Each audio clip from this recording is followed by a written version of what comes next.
AfroTales Podcast is a part of the Connected Podcast Network.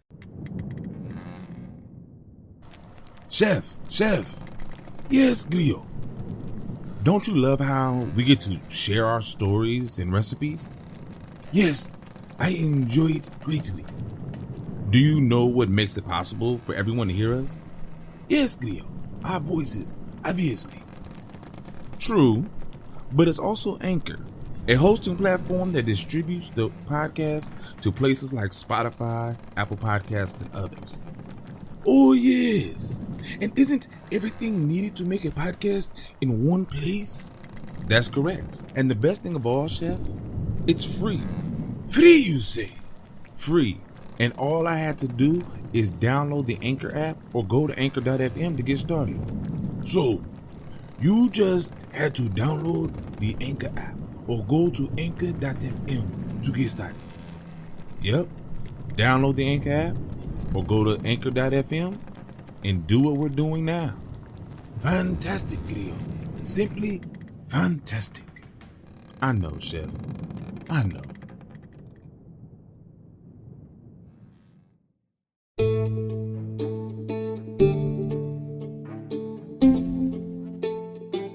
Well, hello there.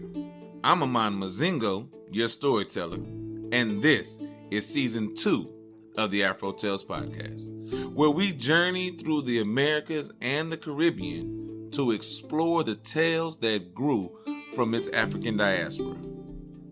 I want to thank Art by Chalet for the beautiful episode art, and especially thank you for joining us on today's adventure.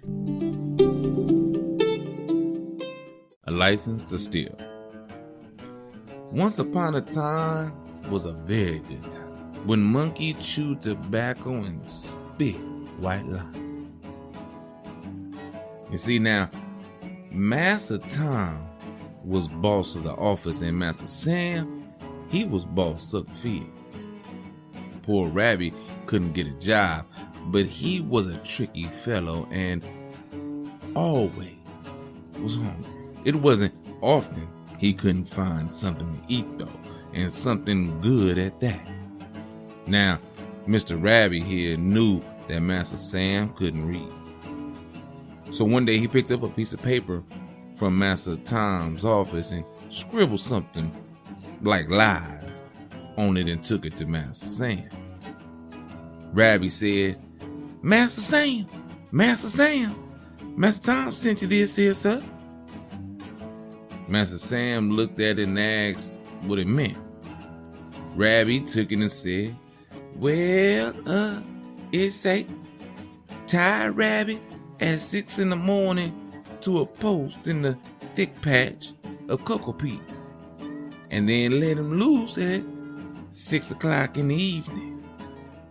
So, Master Sam thought it strange, but went ahead and Rabby had some good eating that day. Later, Master Sam went to Master Tom and told him that he could send Rabby every day like that if he wanted to, but those were their best shipping peas, and Rabby was destroying them all.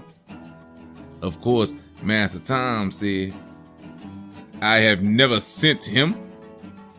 If he comes again, fasten him up good, and I'll come down there and kill him.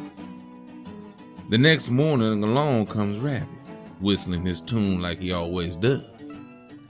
So Master Sam had his rope all prepared for Rabby, and he lashed him up good. Rabby said, Master Sam, you tied me harder than yesterday. Master Sam said, that's all right. You'll have to just get by like that. Well, Rabby did. And Rabby ate. Then he put some more peas in his bag. He could see something was going wrong, so he cried out, oh, Master Sam, I have terrible pain in my belly. Will you let me loose, please?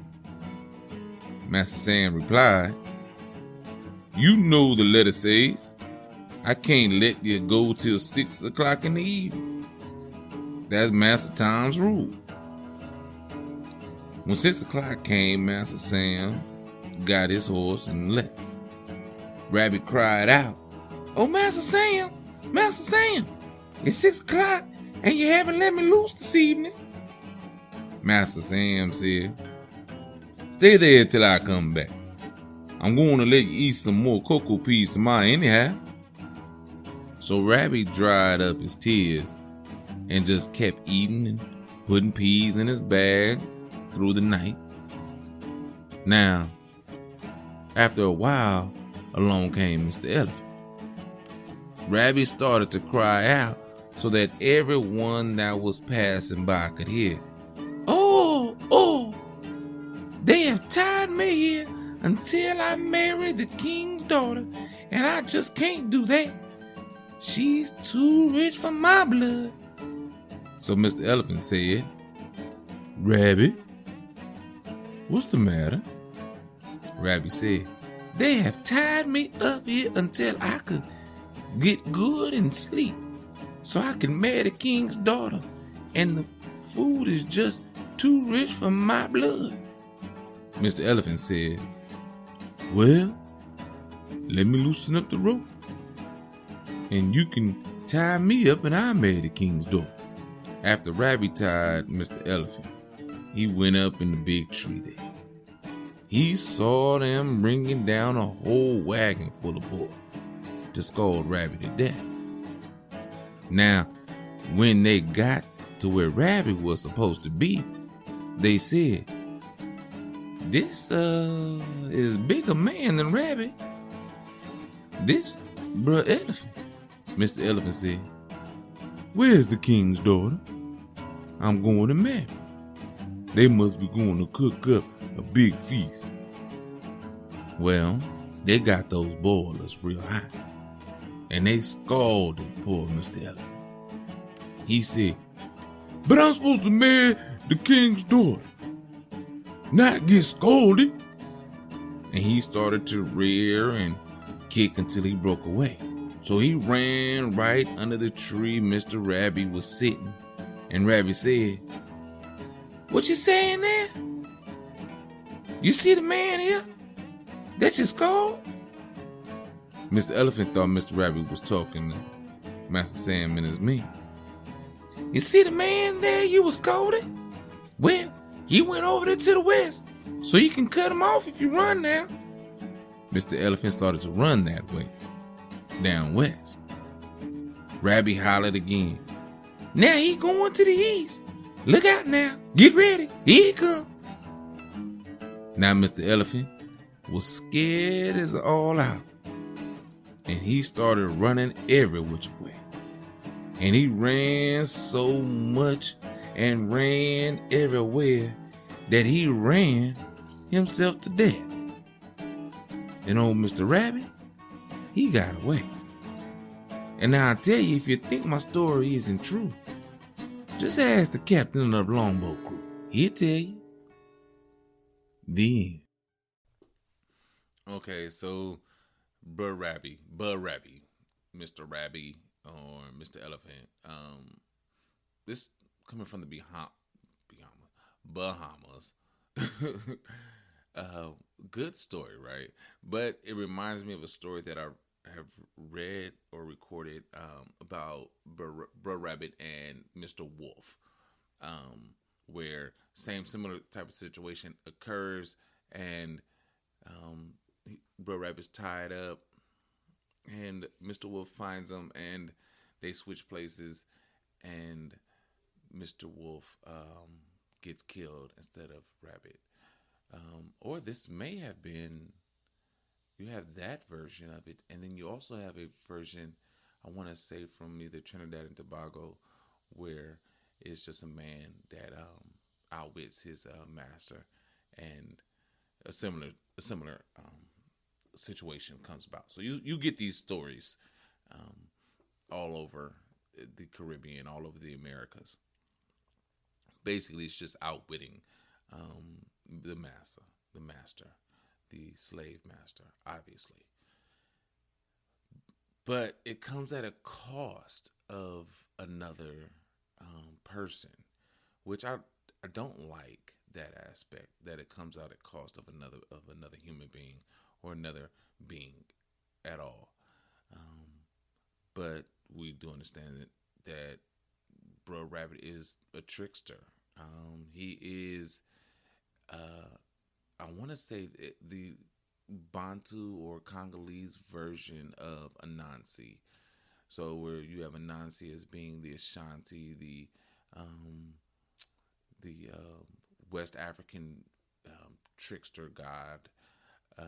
You have Brer Rabbit or Brer Hare, or the rabbit as being the Congolese version. And I say Congolese, but the Bantu version of that same being. He's just not a god. He's just, rabbits are just tricky beings and can do what they need to do to survive. All right. So maybe that lets you know where certain people landed in the Americas, by which trickster their stories include. If it's the rabbit, then maybe they came from the central to southern African countries, and if this Nancy, then they came from the western African countries. I don't know. If you have both of them, and so then you realize that they had probably both cultures, all the countries. I don't know. I just tend to notice that from time to time, but I really don't have much to say about this story. But that is crazy that they get caught the way they did, because it was such a simple little trick. Like, as smart as Rabbit is, you wouldn't think that they would find out that you did this and set you up. Come on, but just, that's how it is. Tricksters get tricked from time to time, and that's what happened to Rabbit here, right? Sad thing for Mr. Elephant. Very sad for Mr. Elephant. I feel bad for Mr. I like elephants. Okay, so I just like elephants as a creature living on the earth. They're one of the last giants. One of the last giant creatures, land creatures. Kind of like whales at the the last ones of the ocean, at least that we know of. But I'm rambling, so thank you for listening to this. We have one more episode after this, and we have a recipe of the week after I get done speaking here. So please stay tuned for that. And thank you for being on this journey with me and listening to me ramble and tell stories and have fun. All right. As always, enjoy life. Thank you for being on this journey, and have a blessed day.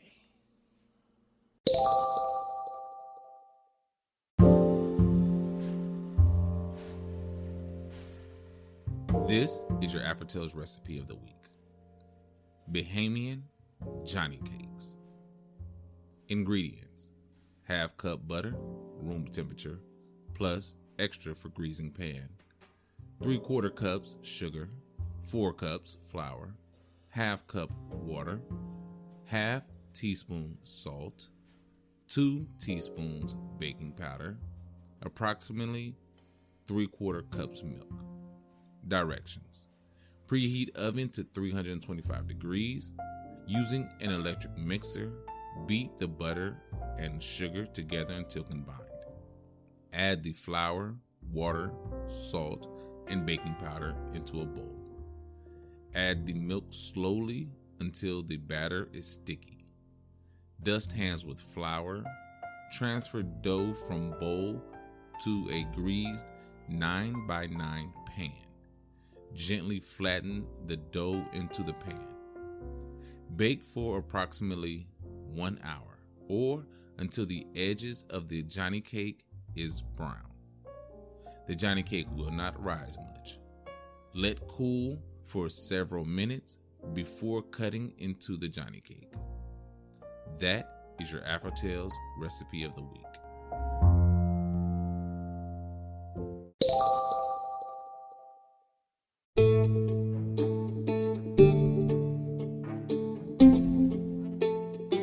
Thank you again for your time. Thank you for supporting and sharing this podcast with your family and friends.